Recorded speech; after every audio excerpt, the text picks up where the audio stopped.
This is a surgical mask. And this is a cloth mask. You probably see a lot of people out there wearing any one of these two masks.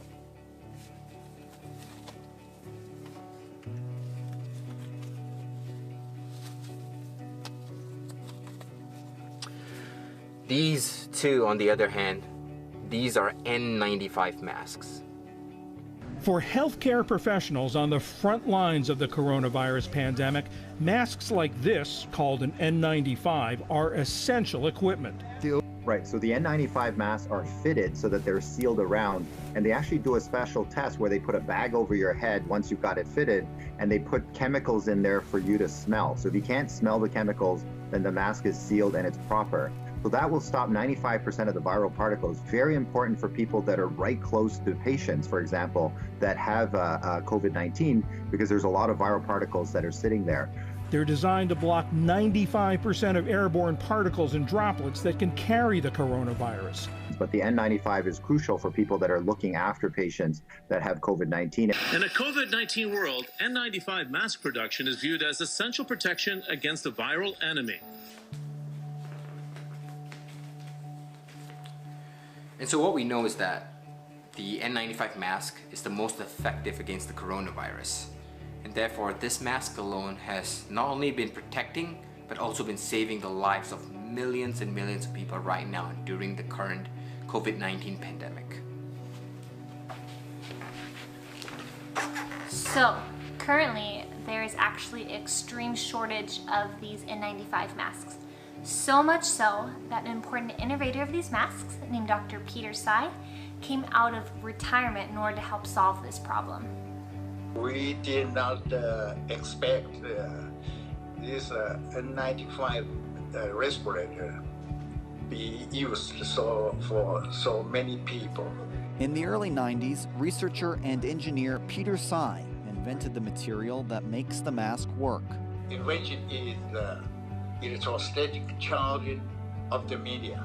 The N95's physical pores are bigger than particles like the coronavirus. But Tsai's invention changed things. He figured out how to add static electricity to the material, which attracts the particles and stops them from going through. In this way, the filtration efficiency is 10 times improved than the uncharged media. I have more work to do. Companies have asked him how to retrofit assembly lines to make more masks, and he's studying how to safely sterilize masks so they still work if doctors and nurses have to use them more than once. I have 10 times work than I used to do. The inventor, whose mask keeps doctors safe, finds himself busy once again right here at UT.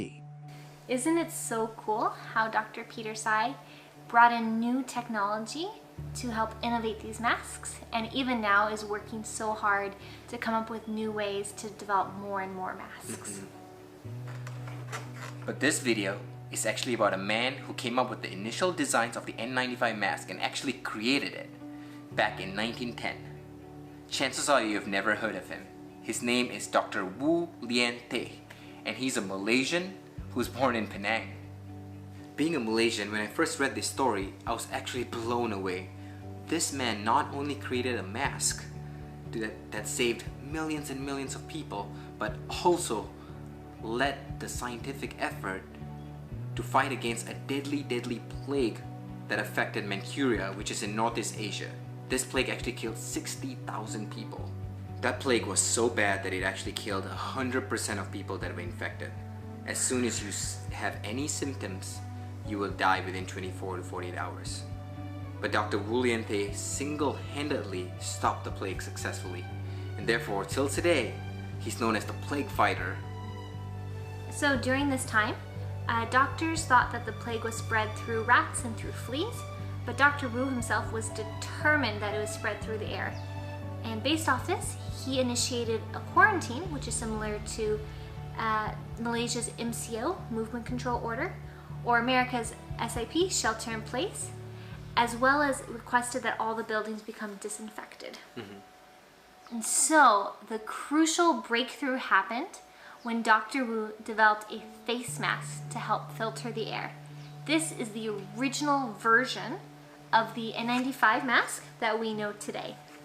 So many doctors actually doubted this mask, and according to the National Library of Medicine paper, a French doctor named Gerald Mesny actually humiliates Dr. Wu, saying that his mask is not effective.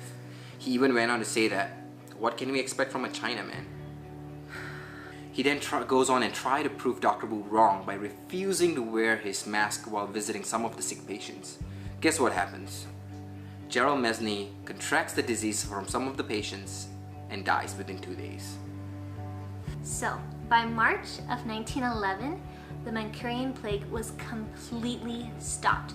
No further infections were reported.